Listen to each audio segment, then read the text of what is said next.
दंता हाथी आक्रमण रे जनक मृत्यु।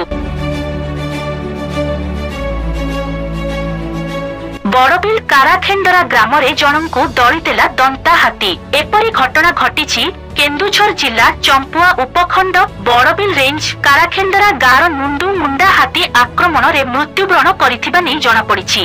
विगत राति दुईटी हाथी झारखंड पटु बड़बिल रेंज काराखेंडरा गारे पशिथिले। राति प्राय 10टा बेले हाथी गारे पशि मुंडूंक कदली गछ भांगुथिबा शब्द सुनी मुंडू घरु बाहरिथिबा बेले से हाथी हाबुड़े पड़ी जाइथिले। हाथी ताकू धरी दली देइथिबारु घटनास्थल रे तांकर मृत्यु घटिछि। खबर पाई बड़बिल वन विभाग घटनास्थल रे पहुंची घटनार तदंत जारी रखिछि।